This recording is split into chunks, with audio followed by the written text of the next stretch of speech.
Bismillahirrahmanirrahim. Assalamualaikum warahmatullahi wabarakatuh. Em, Perkenalkan, nama saya Ahmad Muhammad dari kelas 3C. Ingin melanjutkan tentang pembahasan selanjutnya dari modul 4 kemarin dan sekarang melanjutkan modul 5. Di sini saya akan menjelaskan tentang modul 5 dan modul 6.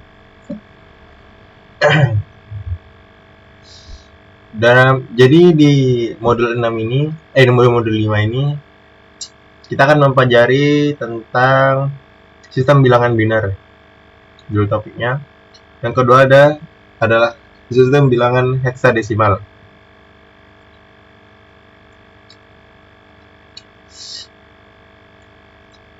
Nah, lanjut aja, kita langsung masuk ke materinya,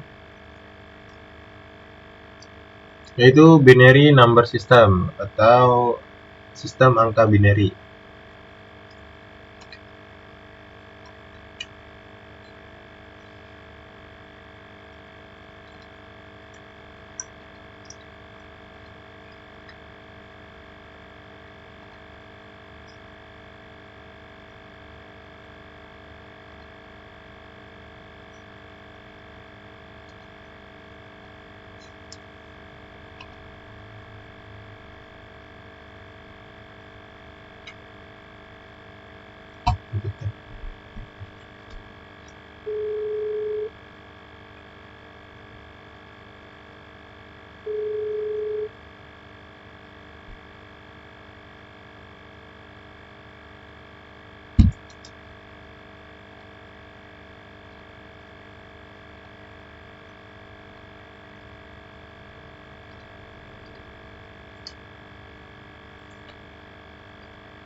Baik, bismillahirrahmanirrahim. Assalamualaikum warahmatullahi wabarakatuh. Perkenalkan, nama saya Ahmad Muhammad dari kelas 3C. Ini menjelaskan tentang lanjutan dari modul 4 menuju ke modul 5 dan sekarang membahas tentang modul 5. Langsung saja kita membahas tentang materinya dalam modul 5. Dalam modul 5 ini kita akan membahas tentang binary number system atau sistem angka binary dan heksadesimal dan sistem bilangan heksadesimal. Yang bertujuan sistem bilangan biner yaitu hitungan antara sistem desimal dan biner. Yang kedua, topik tujuannya itu dari sistem bilangan heksadesimal yaitu hitungan antara sistem desimal dan heksadesimal. Nah, lanjut ke binary, pembahasan yang pertama yaitu binary number system. Alhamdulillah.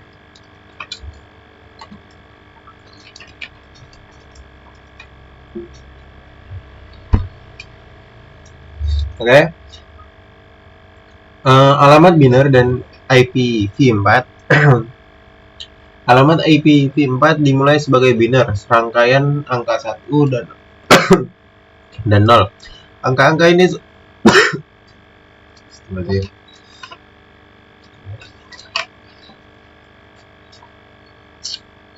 Oke, ini agak batal soalnya. Oke, lanjut aja. Serangkaian angka 1 dan 0, angka-angka ini sulit dikelola sehingga administrator jaringan harus mengubahnya menjadi desimal. Topik ini menunjukkan beberapa cara untuk melakukannya. Biner adalah sistem penomoran yang terdiri dari digit 0 dan 1 yang disebut bit. Sebaliknya, sistem penomoran desimal terdiri dari 10 digit yang terdiri dari digit 0 dan 9. Binary penting untuk kita pahami karena host server dan perangkat jaringan menggunakan pengalamatan biner. Secara khusus mereka menggunakan alamat IPv4 biner seperti yang ditunjukkan pada gambar untuk mengidentifikasi satu sama lain. Setiap alamat terdiri dari rangkaian 32 bit dibagi menjadi 4 bagian yang disebut oktet. Setiap oktet berisi 8 bit atau 1 byte yang dipisahkan dengan titik. Misalnya PC1 pada gambar diberikan alamat IPv4. Biner berfungsi baik dengan host dan jaringan dan perangkat jaringan, namun sangat sulit bagi manusia untuk bekerja dengannya.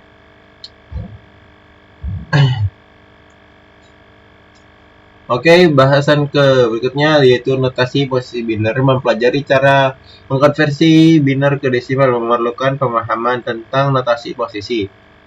Notasi posisi berarti bahwa suatu digit mewakili nilai yang berbeda tergantung pada posisi digit tersebut dalam urutan angka. Anda sudah mengetahui sistem penomoran yang paling umum, yaitu sistem notasi desimal basis 10. Nah ini, bisa cek langsung di Cisco ya untuk penjelasannya. Poin-poin berikut mengurangi setiap baris tabel. Baris 1, radix adalah baris angka. Notasi desimal didasarkan pada 10. Oleh karena itu, radixnya adalah 10. Baris 2, posisi dalam angka mempertimbangkan posisi angka desimal yang dimulai dari kanan ke kiri. 0 posisi ke 1, 1 posisi ke 2, 2 posisi ke 3, 3 posisi keempat. Angka ini juga mewakili nilai eksponensial yang digunakan untuk menghitung nilai posisional di baris keempat. Baris ketiga menghitung nilai dengan mengambil radix dan menaikkannya dengan nilai eksponensial posisi di baris kedua. Sebaliknya, notasi biner beroperasi seperti yang dijelaskan dalam tabel yang seperti ini. Oke, kita lanjut aja ya untuk mempersingkat waktu. Periksa pemahaman Anda. Oke, periksa pemahaman Anda.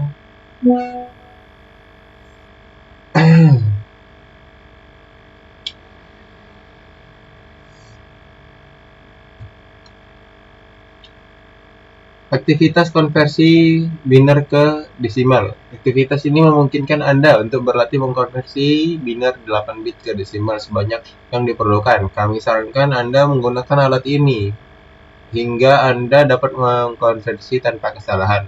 Merubah bilangan biner yang ditunjukkan dalam oktet nilai desimalnya.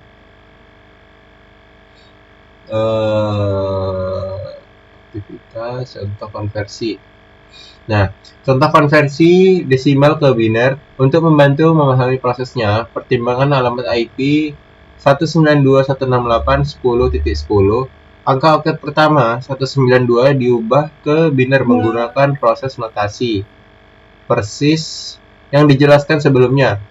Proses pengurangan dapat dilewati dengan angka desimal yang mudah atau lebih kecil. Misalnya, memperhatikan bahwa cukup mudah untuk menghitung oktet ketiga yang konversi ke angka biner tanpa benar-benar melalui proses pengurangan 8 tambah 2 sama dengan 10.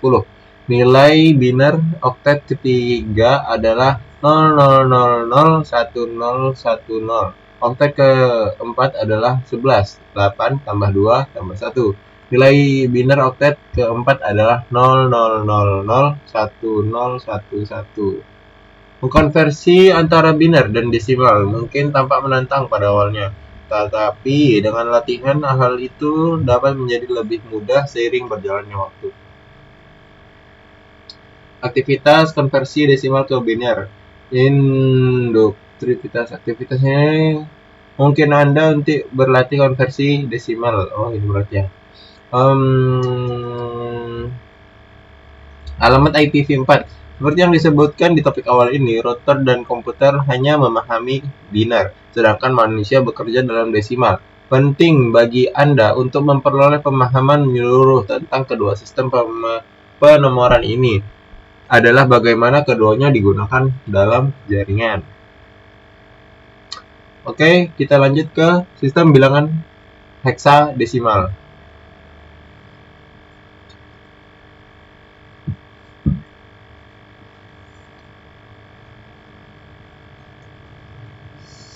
Sistem bilangan heksadesimal.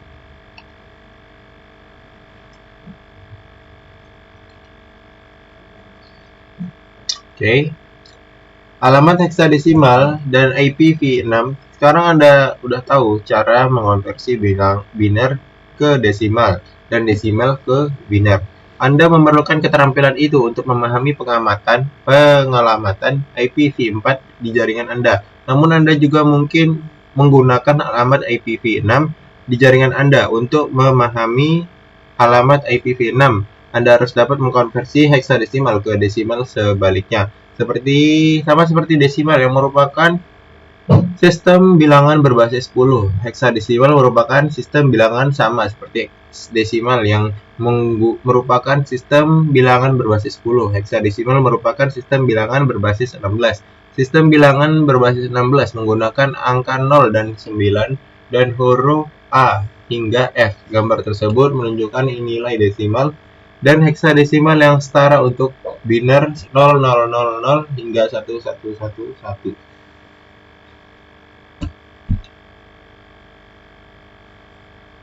Ini ada video, itu konversi antara sistem penomoran heksadesimal dan desimal. Bisa dicek di Kisco ya.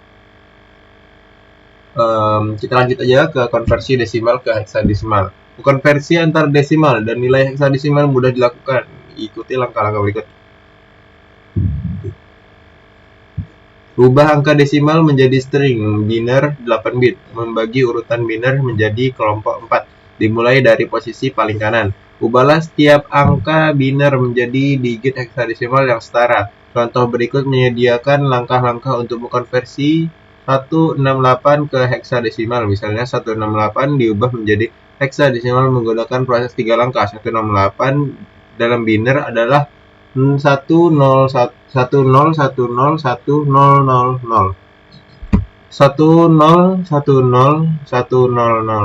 dalam dua kelompok. 4 digit biner adalah 1010 dan 1000. 10 yang ketiga ada 1010 adalah heksadesimal A dan 1000 adalah heksadesimal 8. Jawaban 168 adalah A8 heksadesimal.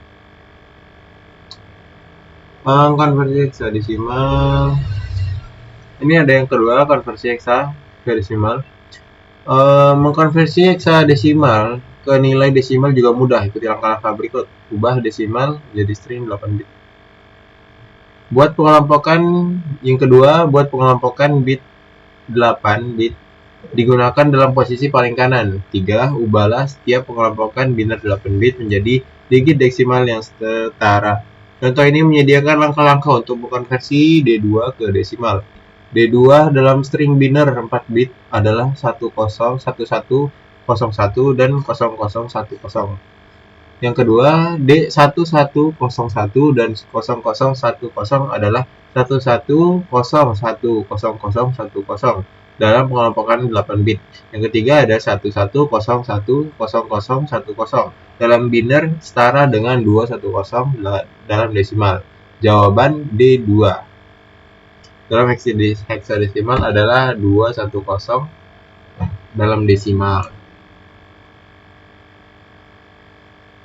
Oke, kita lanjut ke modul praktis. Ini bagian modulnya.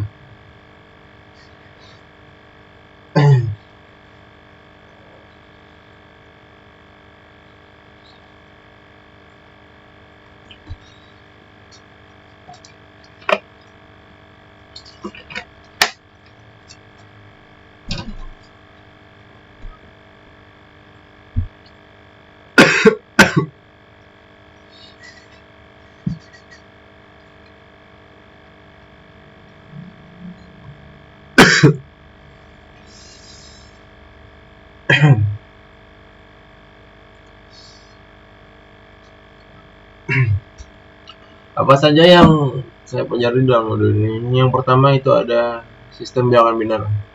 Biner adalah sistem penomoran yang terdiri dari angka 0 dan 1 yang disebut bit. Sebaliknya, sistem penomoran desimal terdiri dari 10 digit yang terdiri dari angka 0 sampai 9. Biner penting untuk kita pahami karena host, server, dan perangkat jaringan menggunakan pengelamatan biner. Sistem bilangan heksadesimal sama seperti desimal yang merupakan sistem bilangan berbasis 10. Heksadesimal merupakan sistem berbasis 16. Sistem bilangan berbasis 16 menggunakan 0 hingga 9 dan huruf A hingga F. Oke, buat modul 4 kita sudah selesai. Maka kita akan langsung lanjut dalam satu video ini melanjutkan ke modul 6. Modul 6 Introduction, perkenalan.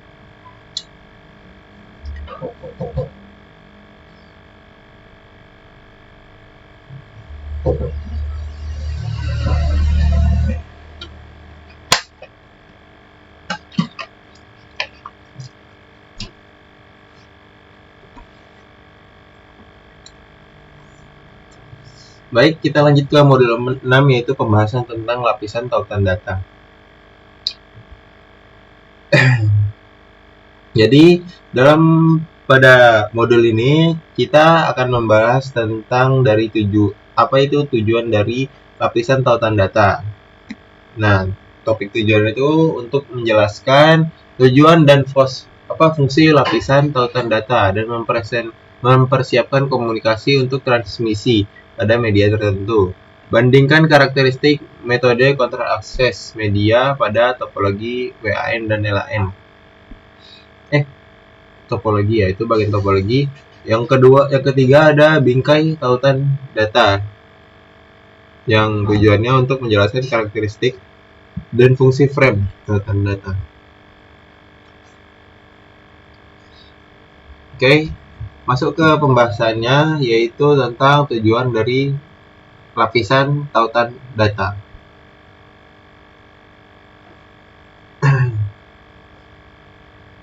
Oke, lapisan tautan dan data. Lapisan tautan data model OSI lapisan 2 seperti yang ditunjukkan pada gambar menyiapkan data jaringan untuk jaringan fisik.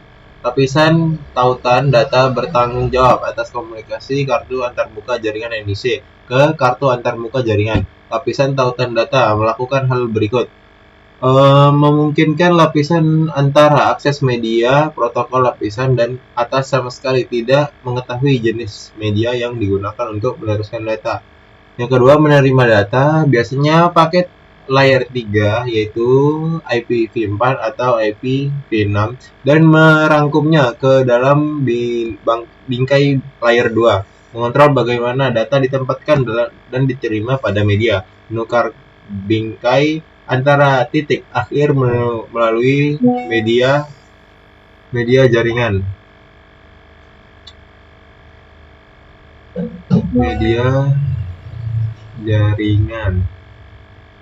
Menerima data yang dienkripsi biasanya paket lapisan 3 dan mengarah ke protokol lapisan atas yang 4. Melakukan deteksi kesalahan dan menolak frame yang rusak. Sublapisan tautan data LAN dan atau MAN YEEE 802 standar YEEE 802 LAN MAN khusus untuk LAN Ethernet, LAN nirkabel WLAN, jaringan area pribadi nirkabel WPAN, dan jenis jaringan area lokal dan metropolitan lainnya. Lapisan tautan data IEEE 802 LAN atau MAN terdiri dari dua sublapisan berikut, yaitu pertama Logical Link Control LLC, yang kedua Media Access Control atau MAC. Em, Menyediakan akses ke media.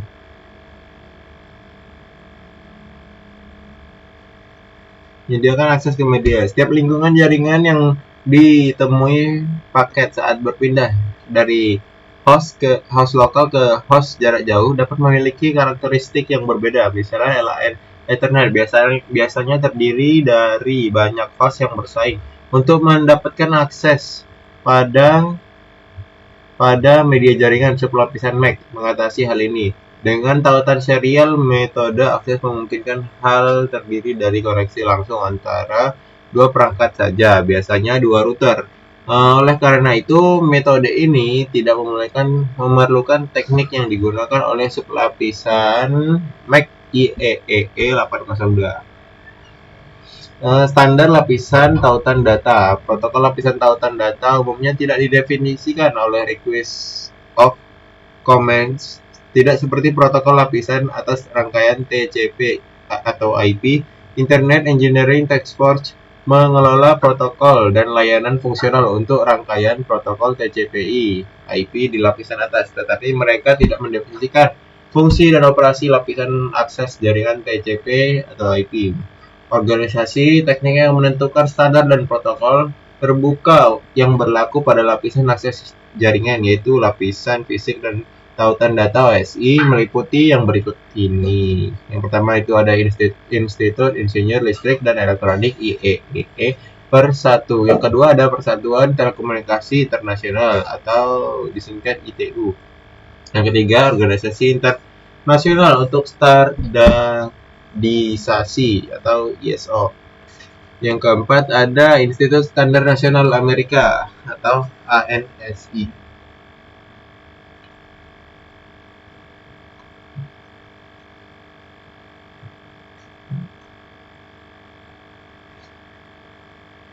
Oke, kita lanjut ke poin berikutnya, yaitu membahas tentang topologi.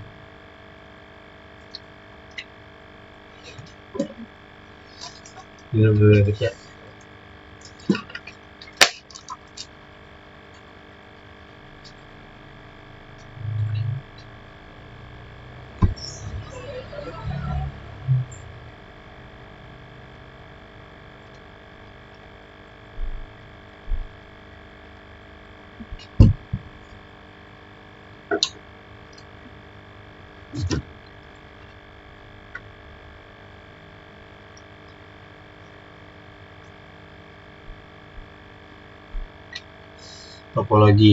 Topologi fisik dan logika. Seperti yang Anda telah pelajari di sebelumnya, lapisan tautan data menyiapkan data jaringan untuk jaringan fisik. Lapisan ini harus mengetahui topologi logis untuk jaringan agar dapat menentukan apa yang diperlukan untuk mentransfer bingkai dari satu perangkat ke perangkat lainnya. Topik ini menjelaskan cara kerja lapisan tautan data dengan berbagai topologis jaringan logis. Topologi jaringan adalah pengaturan atau hubungan perangkat jaringan dan interkoneksi di antara perangkat tersebut. Ada dua jenis topologi yang digunakan untuk saat mendeskripsikan jaringan LAN dan WAN. Topologi fisik mengidentifikasi koneksi fisik dan bagaimana perangkat akhir dan perangkat perantara, misalnya router, switch, dan titik akses nirkabel saling terhubung. Topologi juga dapat mencakup lokasi perangkat tertentu seperti nomor ruangan dan lokasi di rak peralatan. Topologi fisik biasanya berupa titik-titik atau bintang. Yang kedua ada topologi logis, mengacu pada cara jaringan mentransfer bingkai dari satu simpul ke simpul berikutnya. Topologi ini mengidentifikasi koneksi virtual menggunakan antarmuka perangkat yang skema pengamatan IP layar 3.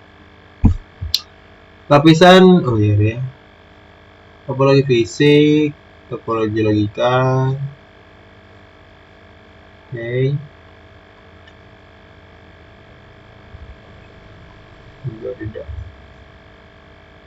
Topologi WAN. Topologi WAN gambar berikut ini menggambarkan bagaimana WAN umumnya saling terhubung menggunakan tiga topologi WAN fisik umumnya. Ini adalah topologi WAN paling sederhana dan umum. Topologi ini terdiri dari tautan permanen antara dua titik akhir.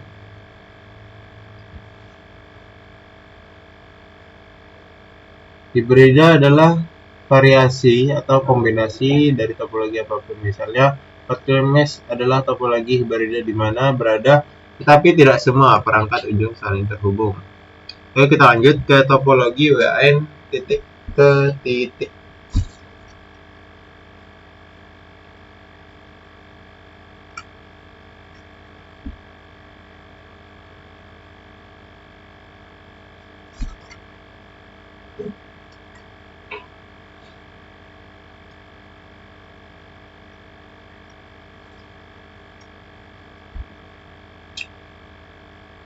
Koneksi, oh ini dia.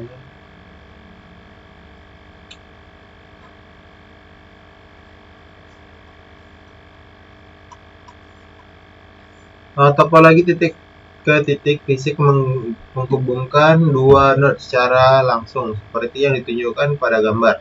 Dalam pengaturan ini, dua node titik harus berbagi media dengan host lain. Selain itu, saat menggunakan protokol harus berbagi media dengan host lain. Selain itu, untuk menggunakan protokol komunikasi serial seperti point-to-point protokol (PPP), sebuah node tidak harus membuat keputusan apapun tentang apakah frame yang masuk ditunjukkan untuknya atau node lain. Oleh karena itu, protokol tautan data logis bisa sangat sederhana karena semua frame dan media hanya dapat berjalan dari dua node. Node menempatkan frame pada media di satu ujung dan frame tersebut diambil dari media oleh node ujung lain dari rangkaian titik ke titik. Ini ada catatannya, koneksi titik ke titik melalui Ethernet mengharuskan perangkat untuk menetapkan apakah frame yang masuk ditujukan untuk node ini, node sumber, dan tujuan yang dapat dihubungkan secara tidak langsung satu sama lain melalui jenis jarak geografis tertentu menggunakan beberapa perangkat perantara. Namun penggunaan perangkat fisik dalam jaringan tidak memengaruhi topologis. Seperti yang diilustrasikan dalam gambar. Dalam gambar menambah koneksi fisik antara perantara mungkin tidak mengubah topologis koneksi titik. Kita lanjut ke topologi LAN. Dalam LAN multi-akses, perangkat akhir yaitu node saling terhubung dalam menggunakan topologi bintang dan topologi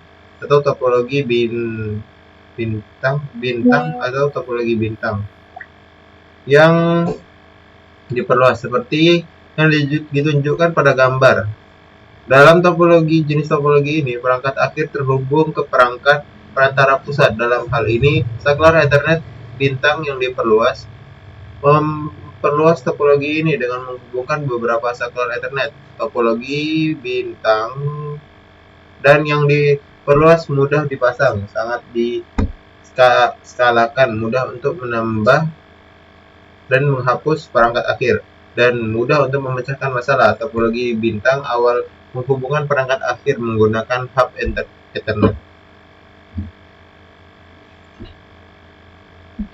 Lanjut ke topologi fisik.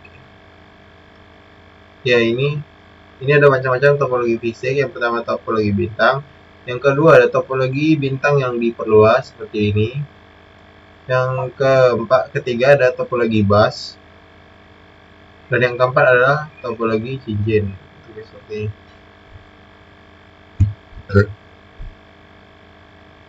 Komunikasi half dan full duplex. Memahami komunikasi duplex penting saat membahas topologi LAN, karena komunikasi duplex mengacu pada arah transmisi data antara dua perangkat. Ada dua mode duplex yang umum, komunikasi setengah duplex. Kedua perangkat dapat mengirim dan menerima pada media, tetapi tidak dapat melakukan secara bersamaan. WLAN dan topologi bus lama dan hub Ethernet menggunakan mode half duplex. Half duplex biasanya memungkinkan satu perangkat untuk mengirim atau menerima pada suatu waktu pada media bersama.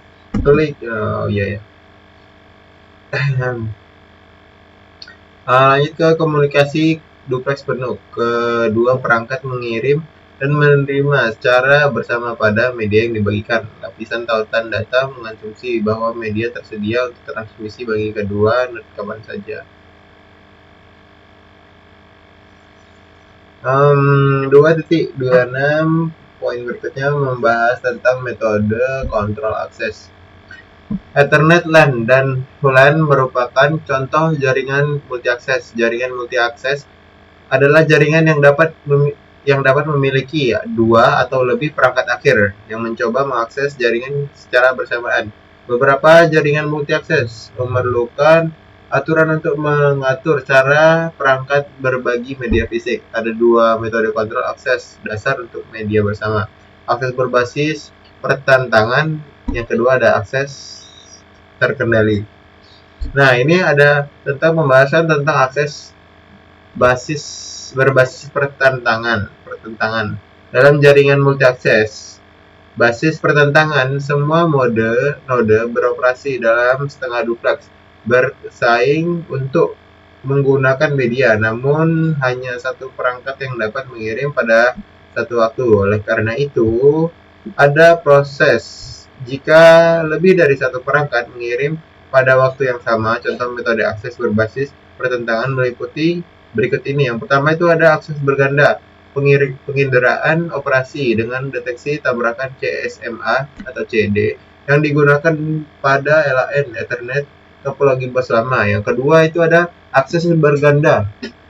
Akses berganda, penginderaan operator dengan penghindaran tabrakan CSMA atau CA yang digunakan pada LAN nirkabel.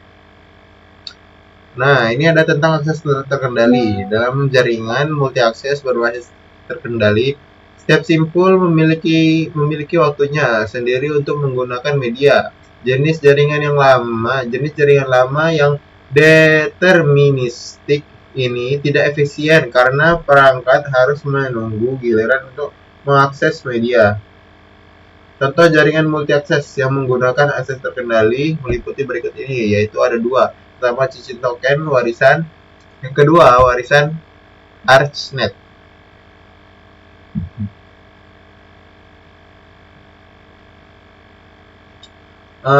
Lanjut ke pembahasan berikutnya, 6.7 akses berbasis pertentangan CSMA atau CD. Karena contoh akses basis pertentangan meliputi hal berikut ini. Yang pertama ada jaringan LAN nirkabel, yang kedua ada topologi bus, yang ketiga ada LAN Ethernet lama yang menggunakan hub.